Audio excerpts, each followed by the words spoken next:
Welcome to the Rural Dispatch, the podcast delivering stories from rural America. I'm your host, Allie Behrens. Headquartered in rural Iowa, I help run a nationwide livestock transportation company, and I'm here to bring you stories from the people who help shape this industry and our rural communities. Whether you're a trucker, livestock producer, or rural entrepreneur, this show is for you. Each week, we explore the realities of rural business life, from the highways to the fields and everything in between. So buckle up and let's dive into today's episode. Okay, well, we're live with Iowa's Secretary of Agriculture, Mike Naig. Quite the title. Mike's fine.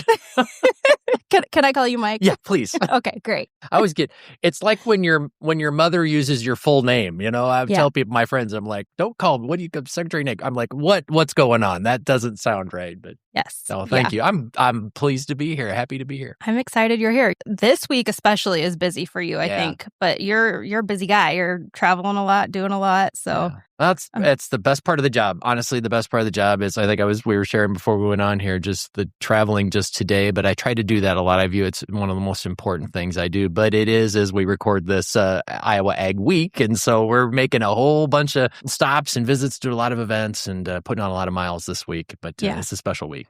What is Iowa Ag Week? Yeah. So, there's National Ag Day and National Ag Week and all Which that. was last week, right? Yep, so yep. Iowa just... Well, we decided we'd do our own thing. Yeah, I love it. Initially we thought we should just do this to align nationally. And we said, no, we're Iowa. We should do it a little different. But in all seriousness, we've had a lot of fun with this and really created this whole week-long event. And it'll actually culminate next week, next Monday. We have what has become really a special event, our Ag Leaders Dinner. And we'll have over 400 people that come. And I give some awards out to recognize organizations, individuals that have really contributed. It's a bit like a kind of a Hall of Fame type thing that you might think about. But throughout the week, we're encouraging volunteerism. We just had a group of our own employees from the Iowa Department of Ag and Land Stewardship go to the Iowa Food Bank yesterday and help pack some food there. But we've encouraged other organizations and folks to do that locally. Give a donation, support an organization like 4-H or FFA, do a volunteer project, things like that.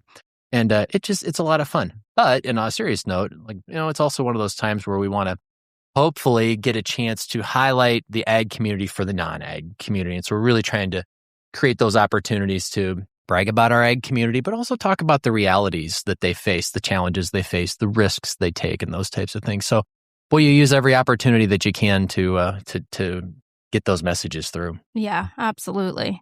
Well, and Iowa's a pretty ag-heavy state, but there's a lot of people that aren't familiar with it still, even being pretty rural. I mean... Yeah, you think about that, and maybe just through osmosis, you assume that everybody gets it. And, I find, it's not just a big city rural issue either. It's like there are people that live in what we would consider, you and I might consider to be rural communities or ag communities. Well, you've got several right here. And that they don't know. But think of it, we're just that much further removed.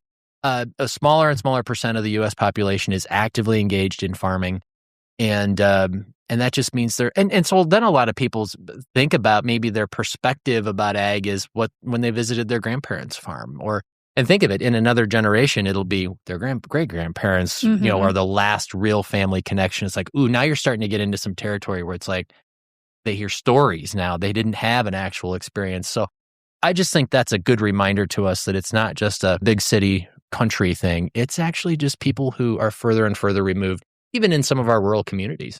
Okay, so what is your connection to agriculture? Yeah. Well, I've got the best job in the state, I think, as Secretary of Ag, and I've been in this role since 2018. But before that, I grew up on a farm, got 2 sisters and a brother. I'm 48 now. I just had a birthday. 48 years old. So I was raised in the 1980s. My siblings and I came through 1980s farm crisis. My parents, my dad, mom and dad. Dad's, I think, 52 crops this year. I mean, he's been at this a while. Wow. And started when he was a very young man. Unfortunately, my grandfather passed away at an early age, and mom and dad farmed from a very early age, really early in their marriage, and raising kids and living through the 1980s. And so we watched figuring it out by themselves. That's tough. Dad then farms with my uncle. I farm with them, so I grew up that way, corn, soybean, pork producers, did all the things, 4-H, FFA, everything that you'd think. I had that traditional, very much an Iowa farm background. But then I always put the 80s piece in to say, my parents were really pretty direct about this. Y'all are going to go do something else. And I think a lot of people my age heard that from their That's a parents. common story. Absolutely. Go do something else. We don't want you to have to go through what we did. And that was actually my intent. I loved the farm, loved working on the farm. Never actually I didn't work off the farm during high school and all that, because guess what? We had livestock. There was never a shortage of things to do. But I couldn't get away. And my siblings have all gone on to do other things. They're all in Iowa. We're close. They love being on the farm. They're connected. But I'm the only one that has actually ended up in an ag career. And for me, it ended up being, I started to marry up an interest in this area of policy and, what can I do to advocate for farmers and for agriculture and have that foot in the farm operation with my dad and my uncle, but have another job off the farm. And I don't know. I always say I give terrible career advice because here I am. And it's a story of literally doors open, phone calls come in. My predecessor, Bill Northey, who many Iowans know and remember Bill, we lost him a couple of years ago, unfortunately. But Bill called and said, I got a job for you to do. And he brought me in as the deputy secretary. And really, I say kind of the rest is history. I never expected to be in a role like this. But man, I could see the opportunity and what the job could mean. And it just really married that experience I've got on the farm, but also this real interest and passion around policy and, yes, politics and trying to drive things forward and make Iowa better because of that. So that's really how I've gotten to where I am. But my background is really a traditional farm kid from Northwest Iowa. Mm-hmm. So where are you from originally? Palo Alto County. So I would have...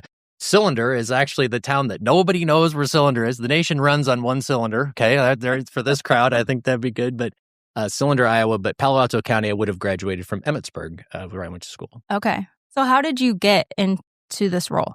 So again, I got to know Secretary Northey, just through, I didn't know him originally. He was from Spirit Lake, also Northwest Iowa, but got to know him. And again, he called and said, I got a job for you to do. And I'm like, nah, you don't need me. I'm not the right guy. I'll help you find somebody. And he just kind of had a twinkle in his eye when that happened. But we talked again. It took about 3 times. And I finally went, oh, you're not going to let this go. And so at 35, I ended up, I was deputy secretary. And oh my goodness, did I learn a bunch. And I tell you what, again, I watched him, I had tremendous amount of respect for that man and the way he treated the job. The efforts that he took to meet Iowans, to travel, to go to where people are, to listen.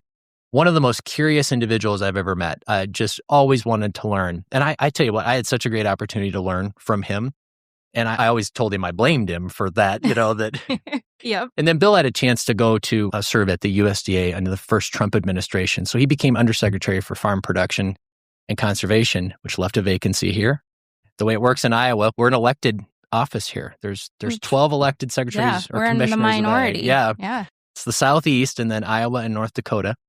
And so the way it works here is governor appoints somebody to fill the rest of that term. And she appointed me. And then I ran that year. So 2018, I ran for office and was elected. I ran for re-election in 22. And so, yeah, that's kind of how I got here. And then where I always tell the story, I'm like, I didn't grow up aspiring to do this. I didn't think it's something I would do. Mm-hmm. But, one of those just situations where I had an opportunity. And again, I had a chance to see what a secretary can do and what the job entails. And I thought I could do the work and I thought I could do it well. Okay, so what do you actually do? What do I do? I love this. Well, first of all, I'm hired to be the CEO of the Iowa Department of Ag and Land Stewardship. I should run the place, right? So it's about 370 employees, and we actually are in all 99 counties. Actually, there are 100 USDA offices in the state of Iowa, 100 soil conservation districts, but only 99 counties. So I sometimes have to explain that because I say, we have people in 100 offices across the state, and they say, oh, you just messed up. No, I didn't. But we have people all across the state. About 60% of the work that we do, about 60% of our people and our budget is directed towards soil conservation and water quality work. And again, those are the folks that are spread across the state of Iowa, working together with soil conservation commissioners across the state and our USDA counterparts. The 40% of the job is things like we do have regulatory programs at the department. So we inspect meat lockers, we inspect dairies, we regulate pesticide use in the state of Iowa. If we didn't, EPA would, right? So there's this, that's why you want a state agency to do it. We have consumer protection programs like weights and measures. If you are pumping gas or fuel in the state of Iowa, you'll see a green sticker on the pump. It's got my name on it. What we always say is I don't have much to do with the price, but I've got a lot to do with whether or not you get a gallon of gas or a gallon of diesel when you buy it.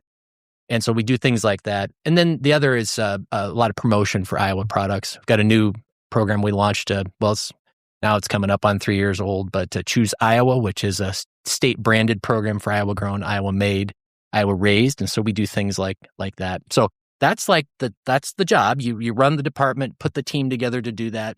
But I say the other piece of that is advocating for Iowans and Iowa agriculture, and that's at the state capitol or maybe at the federal level too. I go out and I want to make sure that a farm bill has got the right pieces in it for Iowa. So, those types of things. And then just promoting Iowa. So the other thing we'll do is, I'll go on lead trade missions around the world to promote our products. And so it's really an advocacy, promotion, and then actually doing the job of running the department. And that's kind of I kind of view that as the component parts of the job. Okay, so you mentioned the Farm Bill. Yeah. What are the things in the Farm Bill that are going to affect Iowa? Well, first of all, the dang Farm Bill, we unfortunately a high level of frustration that we just can't seem to get that, it's not that it's been a disjointed thing because some of what needed to get done in a new Farm Bill was actually done this past year in the One Big Beautiful Bill Act that passed last summer, which is good. That was a good thing to have. But typically what happens is all these pieces get done at one time and there's a whole process to do that. So we've got about, let's just call it half of a farm bill done. Some of it really important stuff that was done, but there's still policy that needs to be taken care of. And the House has moved it through the House Ag Committee. The Senate we're still waiting to see what they're going to do. It's just interesting. Every title, every section of the farm bill has something that affects the state of Iowa. Now, some things are more important than others or have more of an impact.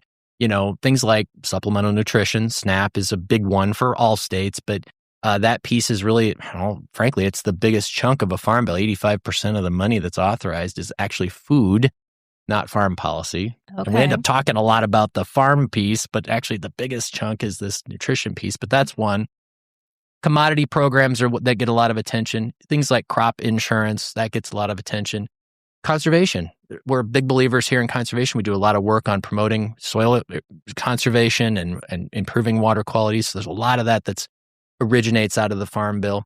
Rural development, research. I mean, even the forestry. I always laugh. I always tell people, even the forestry title actually has something that affects Iowa, believe it or not, even though we don't have a lot of trees. So truly, the Farm Bill is something that affects every one of those titles affects Iowa in some way. But I think risk management tools for farmers really would rank among the very, very top in terms of what we need for ag policy. Obviously, we can't control the weather. We can't control the markets largely. And providing that safety net for farmers is critically important. So I always kind of rank that as one of the very top items that we need to make sure gets done in a farm bill. Yeah, absolutely. Well, there's not a lot that we can control. So controlling what we can is really important. Well, think about it. And this is something, talk about things you want people to know in the non-ag public, right? Is a farmer's livelihood, a farm family, a farm business, and then the ag businesses that surround them, by the way, because it's all connected, is so dependent on, I don't know what percent you'd assign to it, but think of it. You can't control the weather, but you have to deal with the consequences of it. You cannot control the global marketplace. And we're learning right now, we're being reminded of the fact that we can't largely control the supply chains, right? The input side of things.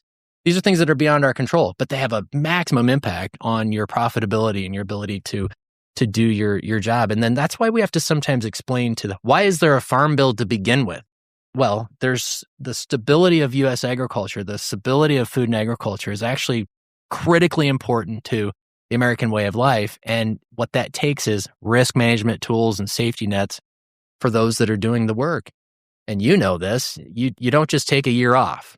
Gee, it's looking a little dry this year. I think we'll just take a pass this year. No, it doesn't work that way. You're going to put a crop in the field. You've got cattle coming, you've got calves coming. And you got to deal with all that. And so trying to give people the tool to literally, weather those types of storms is critically important. Okay, we've been doing a lot of events lately for producers' livestock, which is primarily livestock producers, but one of their big questions is, what are we going to do about the packers? Yeah. Well, What's your opinion on that? well, I mean, what? We want to be paid a fair price for the things that we produce. We want competition. Mm-hmm. I think I have to zoom. Let me zoom out. And I know specifically to the packer question, but I think there's actually a larger question around concentration and competition. And first of all, we should never apologize as the farm community, the ag community, of wanting to be vigilant and ensure that there is competition, that there isn't anti-competitive behavior, and where there is.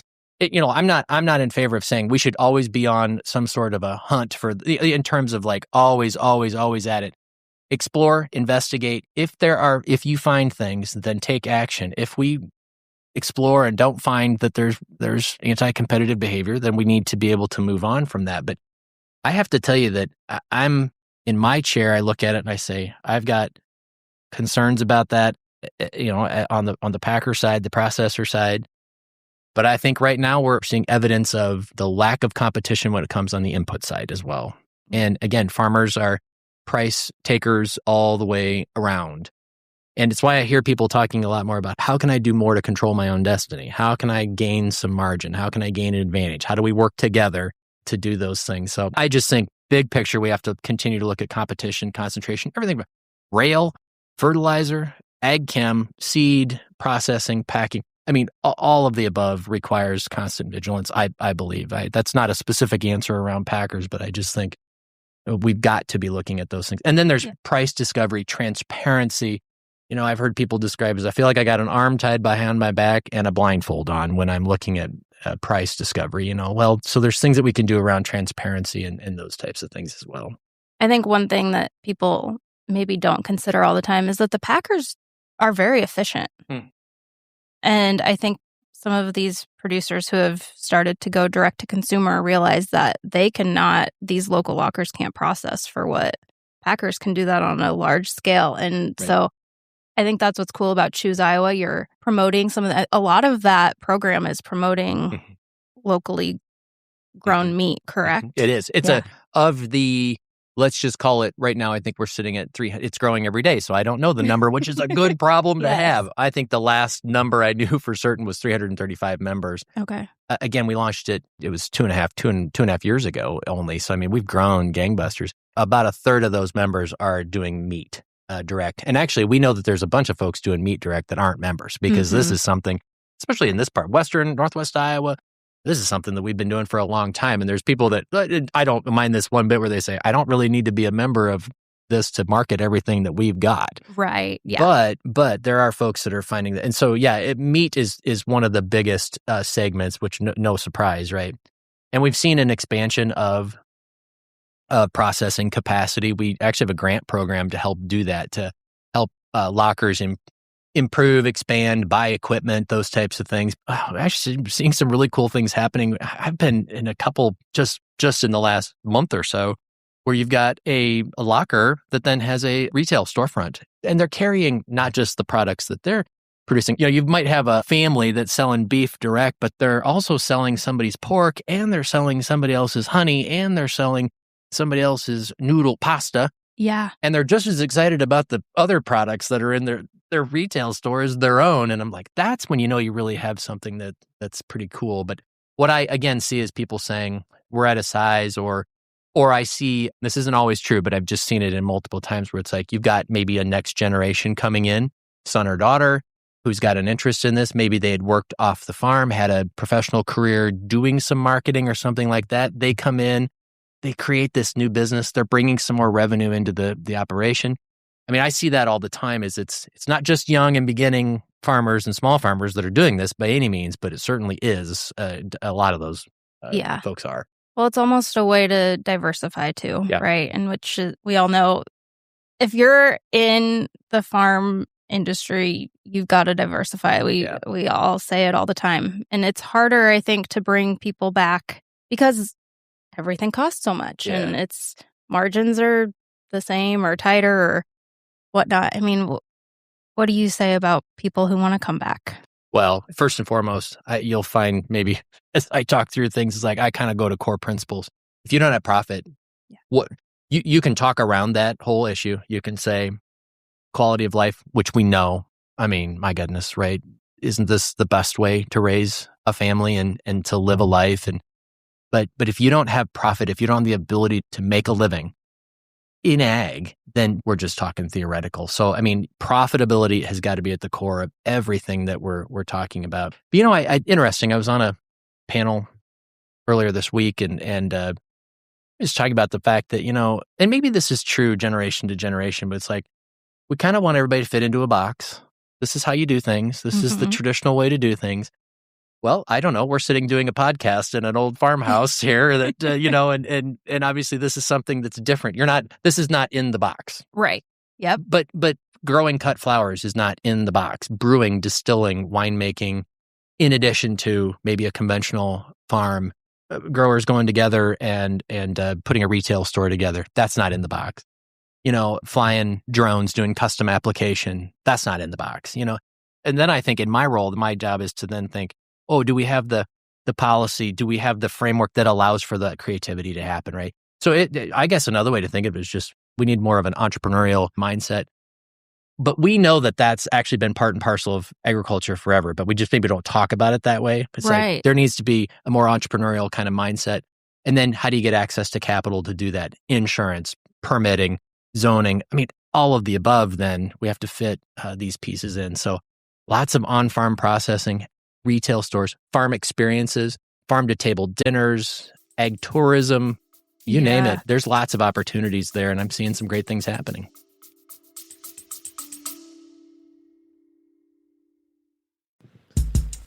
If you're a pet owner who wants real talk on training, behavior, and everyday life with animals, check out the Fresh Patch Podcast. Hosted by Drew and Gabe, we cover the wins, the challenges, and everything in between.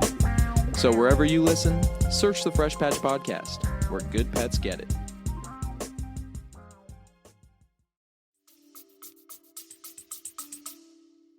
Okay, one thing that's happening this year is the America 250 celebration. Do you want to touch on that at all? Yeah. Well, I think that's, again, we're kind of back to this Ag Week and the themes of this year. Well, 2026, a very important year for our country, 250th, America 250, the 250th commemoration of the signing of the Declaration of Independence. And we think that this is a golden opportunity to, again, kind of highlight agriculture's role in that story of America. So you think of it, again, I love zoom out, go back. Why are we who we are? Why is the American experience so doggone different than other places in the world? We sort of start to think that, well, it happens everywhere like this. Well, I get to have a chance to travel in this role. It's not like this everywhere. It's not an accident either.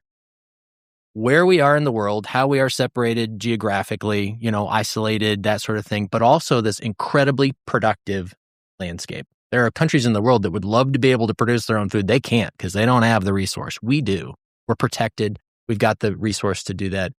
So I've been saying all this year, and I'm going to keep saying this year, is, the farmer, back then everybody was living a rural, or a lot of people were living a rural life, but it was farmers that picked up muskets and went to war and fought for our freedom. It's been soldiers and first responders that have protected and defended this country ever since. But the American farmer and the American rancher have sustained this country. If you don't have food and ag security, I'm going to argue you can't be America the way we are today. If you don't have food and ag and energy security, then you don't have economic security. You don't have national security because you're always looking for somebody else to provide the things that you need. Okay, so that's premise one of why we should be talking about ag in the 250 kind of concept. And then Iowa, we play an outsized role in U.S. agriculture. We're a leading state, second only to California in terms of the value of the things that we produce on our farms, second only to California in terms of what we export in food and ag products. So, we punch above our weight given the size of our population, the size of our state. We play an outsized role in that story of American agriculture. So we're going to talk a lot about that this year and really wrap America 250 around everything we do, from the Century Farms program and the Heritage Farm program at the state fair, county fairs, just you name it. I think we're really looking forward to, again, taking the opportunity to remind Americans and Iowans that while they may not live on a farm, they certainly benefit from strong agriculture. Okay, so for the non-Iowans, what do we produce the most of? We're talking to non-Iowans here? Oh my gosh. Hello to all the non-Iowans. Yeah. We're known for corn. number one in corn production, number two in soybean. Illinois is number one and has been for quite some time, but we're number two in that. And then a little 101 on Iowa, right? So we're number one in corn, number two in soybean, but it's not just that commodity production that makes us who we are. I mean, I want to stress that because I think that the key to what we are and the key to what we need to be thinking about into the future is what do you do to add value? Well, that's why we have livestock in the state, right? We've got feed, ingredients, we've got feed availability. Therefore, we have, we're number 4 in cattle. We're number 1 in pork, number 1 in egg production, number 9 in dairy. We actually just went up in the rankings there. We're in the top 10 in turkey production. We've actually got increasing broiler production in the state of Iowa. So, we're really across the board on protein is a emphasis for us, and that's pretty logical that it should be. And then we're also number 1 in ethanol and biodiesel production. Again, it's pretty logical when you got the feedstocks like we do that you can then accelerate and lead into those. So, we're number 1 in corn milling. We're number 1 in feed production. Those are obvious, right? If you put the two pieces together. So, to me, that's the key. You take these commodities, big quantities of those, but if we're just selling commodity corn and soybean at commodity prices, that's not what ends up with needing trucks and having feedlots and having, processors and then further processors. Let's make sausage and value-added products. I mean, all those types of things knit together. And that really needs to be the key focus is how do we continue to add value to the things that we produce here and do it within the borders of our state or within the country. And that's how we really capture that economic return. Yeah, absolutely. Well, and that goes back to the diversification comment too. I mean, you have it here, use it. Yeah. That's a huge advantage. Don't turn your blessings into a curse. Lean into play to your strengths, however you want to say it. And I will say this, that I hear people talking all the time about, look, farmers used to be more diversified. It hasn't been that long ago that farms were, and meaning that you would have likely you'd had some cattle, you'd have had some sheep, you'd have had pigs, and we are less so. And I think we really need to be thinking about now that diversity I'm not suggesting everybody's going to go back to having multi-species farms, but what it might mean is that you do excavation, you've got trucking, you do custom farm work, you are bringing some other business piece, some other revenue generator into your operation, sell seed, those types of things. So I really do think that I was trying to think through how I would describe this the other day. And it's like the core elements are the same. We have to diversify. We have to bring additional revenue onto the farm. How you do that and what that diversification is different, but the core concept remains the same. So as far as the state of ag in Iowa today, what would you say are the biggest wins or the biggest challenges that producers are facing? Well, it's awfully hard to think about things other than the headwinds that we're seeing in terms of profitability for corn and soybean producers. I know there's some bright spots. Look, I mean, it gets described this way, and I know there's a huge caveat coming, right? Oh, the beef industry is the bright spot, right? Oh, wait. And again, I'd like to remind folks of this who are, outside of ag, which is, beef producers can make a profit, as can our pork producers, but our beef producers are putting more capital at risk than ever before. Historic levels of a capital being put at risk to secure the same or roughly the same margin, right? And what does that cost, and what's the risk that you're taking on, and how are you protecting yourselves? I mean, so that's the bright spot, quote unquote. That's not true for everybody, obviously, but corn and soybean production, look, the cost of production exceeds the value of the crop. That's not sustainable. And it's not one thing that we can do to solve that. It is truly a situation where we're incredibly productive. We're going to keep producing more. And actually demand is up for a lot of things. The exception being that, with China and the soybean situation, that's created a bump is the way, that's more than a bump. It's created a real challenge in the soybean prices in the soybean market. Now they're coming on and buying more, and we need to hold them to their agreements. But aside from that, demand is really up in a lot of places for corn and DDGs and pork and beef down because, what's happening with the beef supply, but value is up. So it's not necessarily that demand's not growing. It's just not growing at the same pace as productivity. And so it's really creating a crunch. And then you add on to that things like increased fertilizer prices. I mean, 26, unfortunately, just really has this. A lot of people are telling me, like, this really is one of those moments. It's an inflection point where things need to change this year. I don't think we can just go sideways through 26 and expect that everybody's going to be doing okay.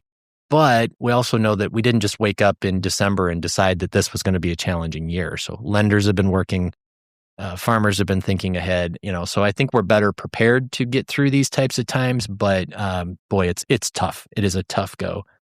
On the win side, again, even in, you can go back through the last few years and think about all the maybe challenges, drought conditions, and then we've had excess moisture, southern rust, those types of things. And we continue to be an incredibly productive place. And that's a win. And you're right. I mean, that you have to think of it that way, that is innovation.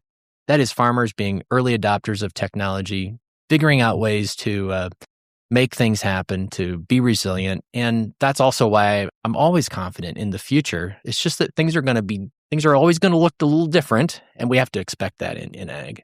Yeah. I think that is one thing, the technology side of things. I mean, we've come a long ways really fast, and it adds an additional cost maybe. Yeah. But I think what we're learning is the payoff is, I mean, you can't justify doing it the old way. I think that's well put. And here's the other thing that then I think a lot about, again, in my role as secretary. It's like, okay, so you've got this. And by the way, we're home to so much innovation, but that's logical, right? If you've got the ag that we do, then why wouldn't it make sense? And we recruit hard. We want people to come to ag. We always say, if you want to have a footprint in ag in the United States, why are you not here, right? And so you think about all the innovation that's coming, whether it's seed technology, equipment, precision. Seems like I'm at the research park in Ames at the Iowa State University a lot, the Digital Innovation Lab, trying to figure out, we're generating so much information on every animal, every livestock barn, every acre of ground. Now, you can generate a bunch of data, but what do you do with it? How do you turn it into insights? How do you turn it into action? And then I really have been thinking a lot more about, okay, so the American farmer, the Iowa farmer, we are home to all this innovation. We also know it's global. So that innovation, those tools are going to end up in the hands of our competitors somewhere around the world in pretty short order. So then we need to be thinking about, how do we make it so that American farmers, American ranchers get the early mover advantage. They get to access to these technologies before anybody else, and they get it for the maximum amount of time that they can, so that their productivity goes up before the competitor does, and you can keep going on that path. But I think that's where things like, again, research, parks, and even extension, but private industry need to be working together and trying to figure out public-private partnership ways to make sure that, again, we can have that first mover advantage, early adopter advantage. And I like the way you said that you just can't ignore it. I'm always trying to think of a piece of technology. Let's just think of like, in row crop, it would be, auto steer, right? You go, I don't know if I could plant the old way, right? Mm-hmm. or if you ever do have to run here and go off of a marker, you go, oh my gosh, my shoulder hurts after I get, it's like, you just laugh and you're like, oh, it wasn't that long ago that we weren't using this technology, but it's everywhere. And you can see the value because you're not overlapping when you're doing field work and those types of things. It saves fuel, saves time, boom, boom, boom. So how do you gain all that insight and make that work? And by the way, farmers are just swimming in information. Everything's coming at them all at once. And it's like, how do you sort through all that? Yeah. And that's probably something that, Smoke is going to turn 39 this year, and a spreadsheet just makes his head spin. I mean, that's probably an advantage of bringing a younger generation into, is that they can maybe sort through some of that data for the older guys who might be unwilling to change, because we see that from time to time. Yeah. And it's funny how I'm in my, as I say, late 40s, and I'm like, I'm already starting to experience or realizing myself going, well, I don't know if I want to change. I don't know. I didn't do it that way before. It's like, or one of my kids is bringing some technology piece that literally makes my head hurt. But I'm like, wait a minute, I have to do this. I think that's natural. But then it's like, how do you empower that next generation? Again, talk about that box that we're trying to put everything into. Funny how quickly we become the age of folks that look back and go, well, that's outside of my box, and yeah, I'm outside of somebody else's box. I just think that's ag. I think that's the fun part about what we get to do. It's maddening. It's fun. And I think people that I see who are doing incredible things are exactly those kind of people who go, I'm going to figure this out. I'm going to figure this out, or I'm going to try something different. And I'm seeing it with cover crops and conservation practices. I'm seeing it in this Choose Iowa program. I mean, it's cool to see it. Not easy at all, but it's amazing stuff. I have a great example of this. So much of, I think you hit on this earlier, you have to run your farm business like a business and be profitable for it to keep going. But I think so many of us let our emotions get in the way, and that's when we make those mistakes that aren't profitable. But we just had a group of cattle that we sold. We sell them on the grid every year. Same group of cattle, like clockwork. And we got the results, and I called Smoke and I said, how'd you feel about that group? He goes, oh, they didn't do very well. I thought they were going to do better. So I went back and looked at the last 3 years. And 3 years ago, from selling them on the grid, our premium was $13 a head. Pretty good. It's still a premium. This year was $34 a head, and he was not happy that. Excuse me, sir. Well, so you asked him how he felt. You take the emotion out of it. That's just that was a funny example because you know it, but it's hard to recognize when it's yourself. Yeah, you can see it in other people, but isn't that interesting? It is. And of course, let's not ignore that gut feel that comes with a tremendous amount of experience. Yeah, of course, that's where we talk about this isn't just making widgets. This is a way of life. And there's a ton of experience and intuition that comes with that, right? But it's about trying to then have that information in front of you. You know, things like I heard a discussion earlier on what would you say your hourly wage is on the farm, right? And how do you value your labor? I've heard people, convert grazing cattle to return on a per acre basis. And, it was just interesting is like it just changing people's, that's interesting to, as in saying like, well, how much money did your farm make you this winter? Because I was grazing my cover crops, and what were you doing? And you didn't, and mine it was raising beef, but it was break that down on a per acre basis. I don't know. It's just really interesting to try to think through. And that's where I think it's helpful to then surround yourself with people, peer groups, other farmers, trusted advisors, agronomists, nutritionists, your banker, your farm manager, those types of things that I think that's critically important. And I say this at the department. In fact, I said this just a little bit ago as I was on a call coming over here. I think we need to get a few more people, run that past a few more people, get a few more people's opinion on that before we go ahead and make a move on that.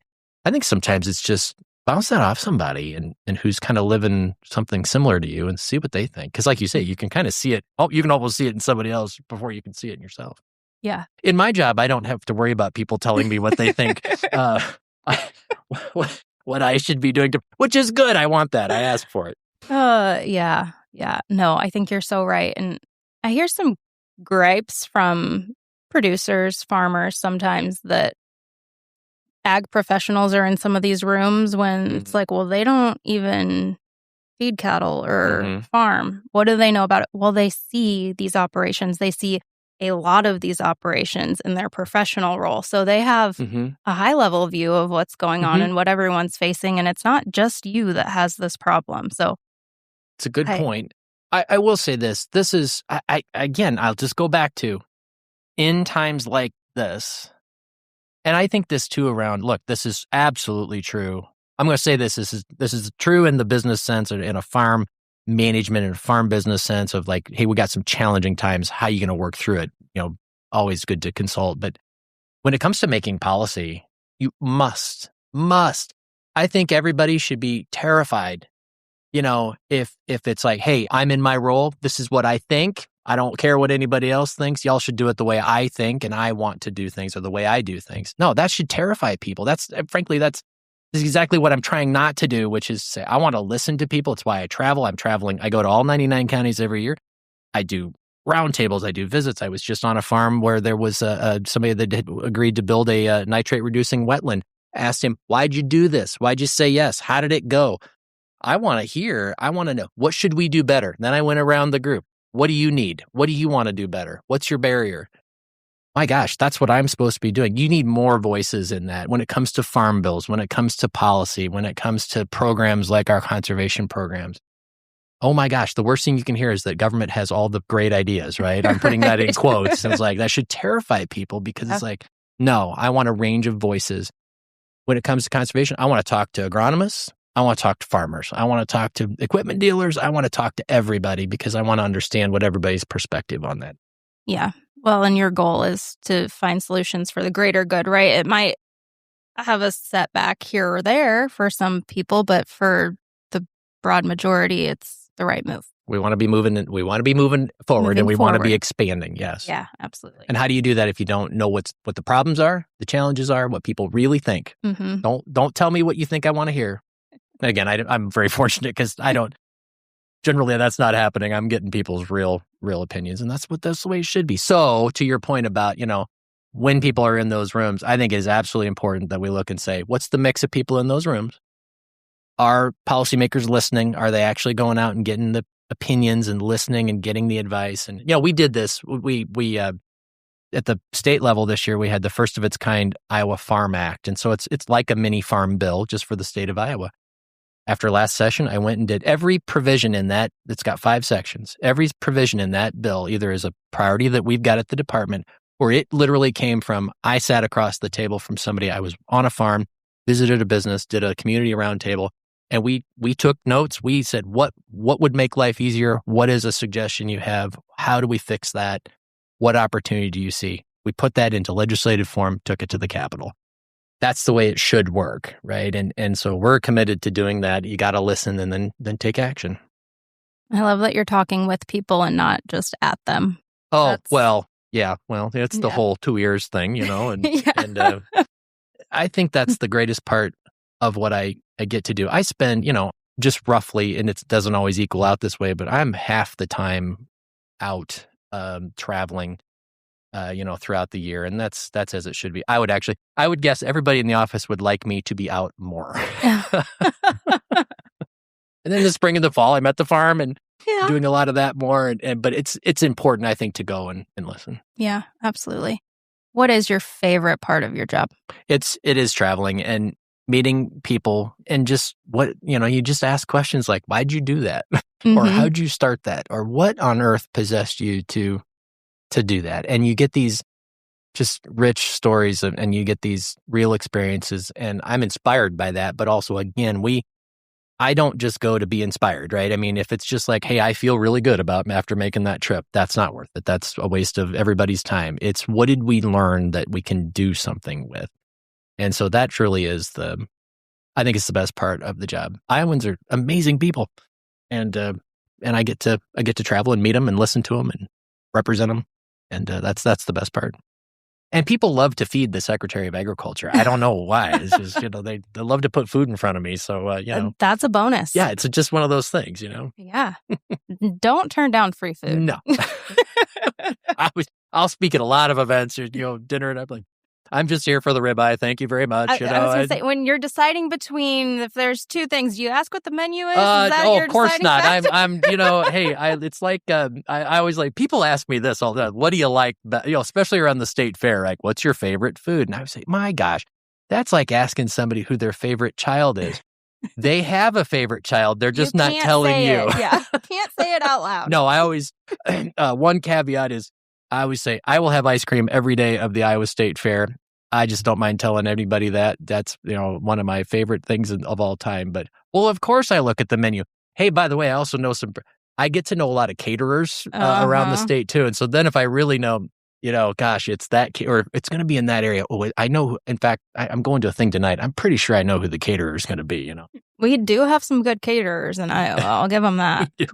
They know how to cook. In all seriousness, and this is something that we talk about within that Choose Iowa program too, which is we really should have this, and we should connect production, because we're really comfortable talking about production and how it works on the farm and feed efficiency and gains and rate of gain and all that, all those numbers, right? Mm-hmm. We love that. We swim in that stuff. Now, how do most people experience agriculture? They experience it through food, the plate, right? And are we connecting the farm and FFA and all those types of things with the culinary arts, with ProStart, with restaurants, with chefs, with a dining experience? And how do you piece all that together? protein is in the middle of the plate. We always say, what's Iowa's cuisine? What's our signature cuisine? I would argue it is protein, whatever your favorite protein is, in the middle of the plate with seasonal fresh around it. And boy, why wouldn't somebody expect that they should get the best steak or the best pork chop or the best tenderloin that they've ever had in a state like Iowa because we do such a good job producing it? I think that's the kind of things we should be thinking about of how do we better connect with consumers and how do we give them a great experience and have an opportunity to learn about, well, this is what it's like to raise beef, raise cattle. Yeah. So I think there's a lot there too around how do we connect the dots, which can help consumers and build trust and answer questions and have a lot of fun. Yeah, and that's a great point. I mean, pork has gotten a bad rap because people don't know how to cook it. I mean, and that's a simple fix, right? Yep. Just education. 145 and rising, right? I mean, it is. And, people who are my age know that what you knew was that you were supposed to cook that till it was a hockey puck, right? And like, oh no. That's like next level thinking, right? How do you connect? And it turns out there's some good survey work that's been done on this by Travel Iowa and Iowa Economic Development Authority too, which is like people expect, a very high percent of people expect that when they come to Iowa, they're going to get a chance to experience something farm related. And they have a positive view of that. Because I've heard that the first time I thought, they probably think it's a negative thing. No. They're not Iowans. They come to Iowa. They expect to have a farm interaction, farm experience of some kind, and they want that. And so why not have that be a really good food, farm to table experience? I think that's a real opportunity, I think, for us to connect some dots and do some good. Yeah, absolutely. How'd we get there? I don't know. I kind of went there. I don't know. Okay. I took that. That happens. Yeah. Sidebar. All right, we covered a lot.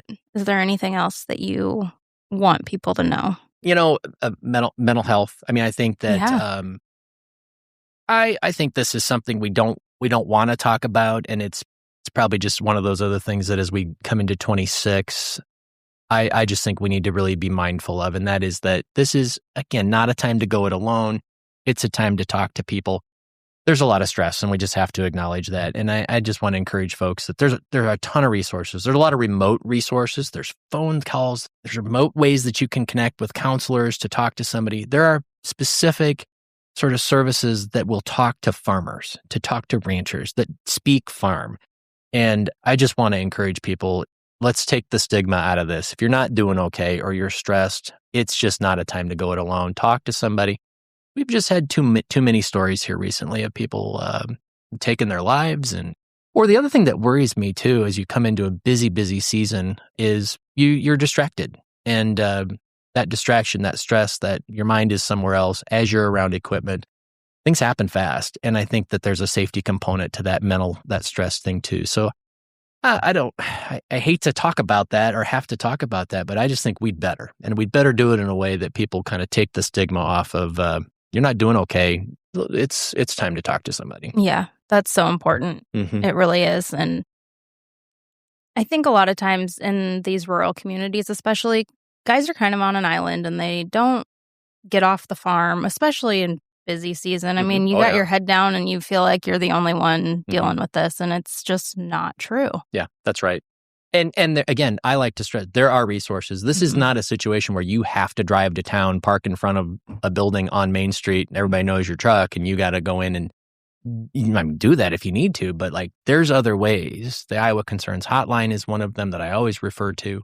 But there are ample resources, and just, by the way, ask your friend. You see somebody, they don't. I mean, look, let's watch out for each other a little bit here too. But I just think we got to. Yeah, it's an isolating business, kind of by its nature, especially during busy times. And I just want to make sure people are thinking about those things and looking out for each other, but also asking for help. I coordinate something called the Next Gen Network through Producers Livestock, which is primarily for pork producers, beef producers. And we're up to just over 100 members right now. But something that's really cool is that they have made connections and they talk to each other. And I just heard from a guy today. He was having a day from hell. And I said, just hang in there. And he's like, I could cry today. And I'm like, but you're not alone. You're not alone. Like everybody's getting ready for spring, and you're not alone. So that network pays off for all kinds of reasons, right? And that just happens to be the thing. That's just a side effect of it, really. Today it was just I needed to hear from somebody that was going to tell me it's going to be okay. Yeah, exactly. Yeah. So, that's great. I'm glad that's happening. Yeah. It's very cool to watch unfold. I get to see all these connections be made, and it's very fun to watch. Well, again, outside the box, things that capability that didn't exist before to connect people across different networks and different geographies, right? Can be done today. Yep. All right. Well, thank you for coming by today. I really appreciate it. Thank you for the invitation. I love the discussion. Can't believe it's already done, but this is very good. Thank you. Thanks for tuning in to this episode of the Rural Dispatch. I hope you found something valuable to take back to your own operation. If you enjoyed this episode, please subscribe, leave a review, and share it with a friend. You can keep up with me between episodes on socials at Barons & Co. or join our email list on our website to get new episodes delivered straight to your inbox every Wednesday. Until next time, keep those wheels turning. We'll talk soon.